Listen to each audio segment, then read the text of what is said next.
Assalamualaikum warahmatullahi wabarakatuh. Sistem peredaran darah atau yang dikenal dengan sistem transportasi pada tubuh manusia atau sistem kardiovaskuler ini berperan penting dalam kesehatan manusia. Nah, bagaimana rutenya peredaran darah? Bisa kalian pelajari melalui video ini. Pada video ini akan membahas tentang sistem peredaran darah besar. Dari sistem peredaran darah besar ini kalian nanti akan memahami bagaimana rutenya peredaran darah pada tubuh manusia. Kalau melihat animasi ini, inilah peredaran darah pada tubuh manusia. Ya, ini yang sebelah ini adalah alurnya, skematisnya, dan ini mewakili menggambarkan alur seluruh peredaran darah pada tubuh manusia.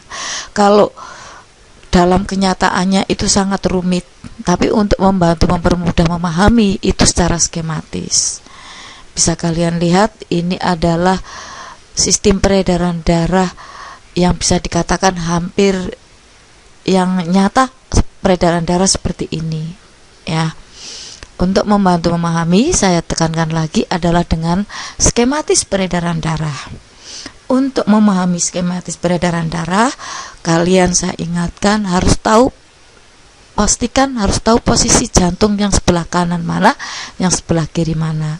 Caranya adalah gambar arahnya jantung, ya, yang kanan mana, yang kiri mana, itu berhadapan dengan tubuh si pengamat. Kalau berhadapan tubuh dengan si pengamat, maka yang sebelah kanan adalah yang didominasi warna biru, sedangkan jantung sebelah kiri adalah yang didominasi warna merah.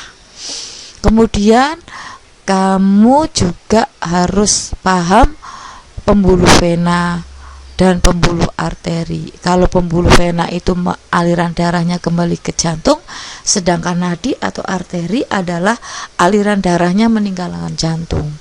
Jadi kalau sebelah kiri mengalirkan darah dari jantung ke seluruh tubuh, kemudian darah sampai di sel-sel tubuh, terjadi pelepasan oksigen, nutrisi, hormon dan sebagainya. Kemudian menyerap sisa-sisa metabolisme, misalkan mengikat CO2. Habis itu masuknya ke vena, ya, tapi di cabangnya dulu, kemudian ke vena, masuk lagi ke jantung sebelah kanan. Bisa kalian perhatikan baik dari atas maupun dari bawah, dari tubuh atas maupun dari tubuh bawah.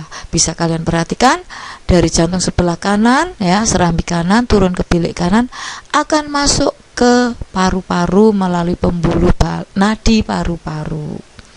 Pembuluh nadi paru-paru di sini banyak CO2-nya. Nah, sampai di paru-paru CO2 dibuang, ya, melalui sistem pernafasan, kembali mengikat O2.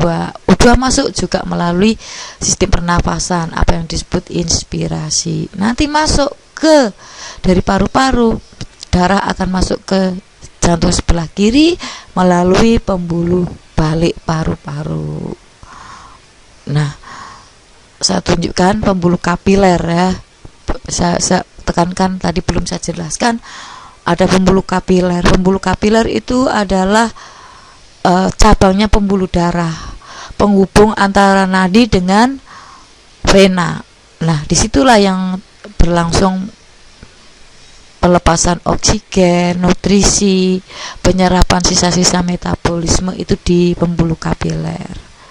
Nah, sekarang masuk pembuluh peredaran darah besar yang mana? Sebenarnya peredaran darah besar dan kecil itu adalah berkesinambungan.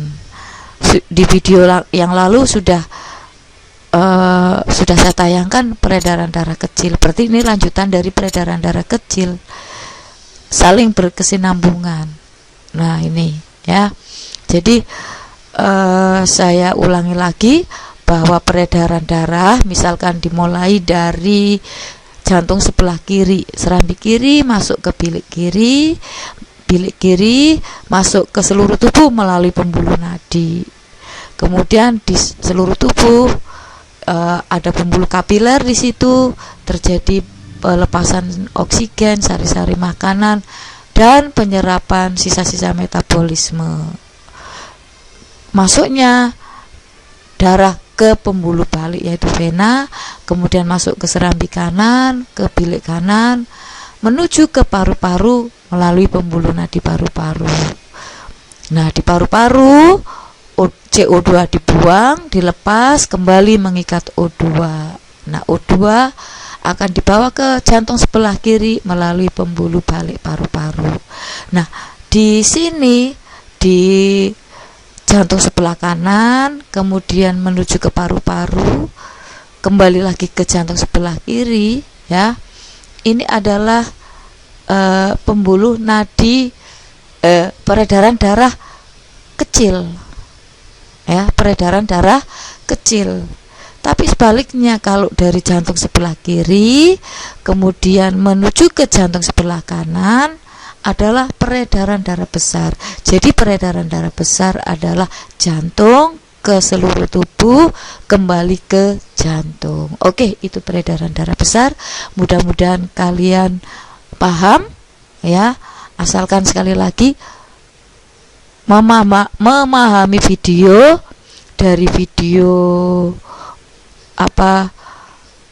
organ, maksud saya tentang darah, kemudian tentang organ jantung, kemudian tentang organ pembuluh darah, sistem peredaran darah tertutup ganda, sistem peredaran darah kecil, sistem peredaran darah besar. Sekarang insya Allah kalian paham. Oke, mudah-mudahan video-video tentang sistem peredaran darah ini menambah kalian termotivasi untuk belajar IPA. Terima kasih. Sampai jumpa pada video berikutnya. Wassalamualaikum warahmatullahi wabarakatuh.